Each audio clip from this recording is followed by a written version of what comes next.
আসসালামু আলাইকুম বন্ধুরা, আশা করি সবাই ভালো আছেন। আমরাও ভালো আছি। আজকে আমরা অনেকদিন পর আমাদের মুরগিগুলোকে দেখাবো।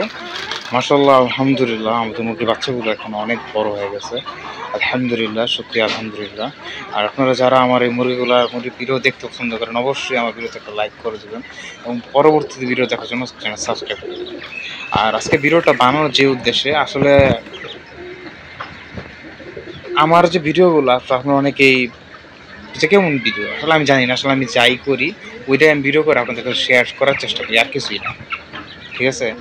আর এই মুরগিগুলো দেখতে পারতেছেন, এগুলো আমার ঘরের বাচ্চা, আমার ঘরের বাচ্চার বাচ্চা। ঠিক আছে? মাশাআল্লাহ, কিন্তু ওরা, আর আপনি যদি বলেন ওদের কিন্তু আমরা পুরো ন্যাচারাল পদ্ধতিতে পালন করতেছি। দেখেন মাশাআল্লাহ, ওরা কিন্তু আলহামদুলিল্লাহ ভালো গ্রো করছে। এই যে একটা যেটা একটু পশম কম যে বাচ্চাটা, এটা আমরা ড্যাঙ্গা বাচ্চা বলি। এই ড্যাঙ্গা বাচ্চাটা কিন্তু আরও বড় হয়ে যাওয়ার কথা ছিল। ড্যাঙ্গা বাচ্চার গোস্ত বেশি হয়, কিন্তু ওই ড্যাঙ্গা বাচ্চাটা কিন্তু ওই একটু হয়তো সমস্যা আছে, আমি যতটুকু বুঝতে পারতেছি। দেখেন মার্শাল্লাহ, যে মোরগটা কিন্তু আমার খুবই প্রিয়। আসলে আমি চিন্তা করছি ওকে আমি ব্রিডার হিসেবে রাখবো। এই মোরগটাকে ব্রিডার হিসেবে আমার খামারে রাখবো, কারণ আমার খামারে এখন কোনো মোরগ নেই। ঠিক আছে? এই কারণে আমি এটাকে ব্রিডার বানানোর জন্য আমি প্রস্তুতি নিতেছি ইনশাআল্লাহ। আর আপনারা কমেন্ট করবেন, যা আসলে আমি যে ভিডিও বানাই আপনারা যদি লাইক কমেন্ট না করেন তাহলে তো আমি ভিডিও বানানোর কোনো মানে নেই। দেখেন, এই জন্য আমি বলি যে আপনার একটা লাইকে আমাকে অনেক উৎসাহ দিবে। ঠিক আছে? এই দেখেন মাশাআল্লাহ, আমার মুরগিগুলো কিন্তু আমরা দেখেন ওদের কিন্তু ভাত, মাছের কাঁটা এগুলো খাইয়ে কিন্তু আমরা পালতেছি। যদি বলেন এরকম মাঝে মধ্যে আমি যে মাঝে প্রতিদিন হয়তো ১-২ মোট আমরা ওই ধান, গম এগুলো কবুতরের যে মিক্সারটা খাওয়াই, মিক্সারটা মাঝে মধ্যে আমরা ওদেরকে দিই।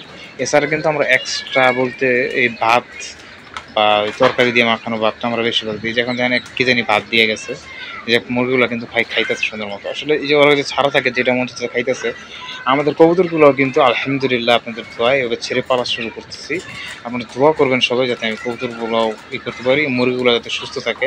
শুধু মুরগি না, আমার যত পোষা প্রাণীগুলো সব যাতে সুস্থ থাকে, এটাই আলহামদুলিল্লাহ। আল্লাহর কাছে শুকরিয়া, যাতে আল্লাহ সবকিছু আমার সুস্থ থাকে। আর ভিডিওটা আমি বেশি বড় করব না, ভিডিওটা আমি এখানে শেষ করে দিব। দেখেন মোরগ বাচ্চাটা আমি আরও কিছুক্ষণ দেখাচ্ছি। ভিডিওটা আমি এখানে শেষ করে দিচ্ছি। ভিডিওটা ভালো লাগলে লাইক করবেন, পরবর্তী ভিডিওতে সাবস্ক্রাইব করবেন।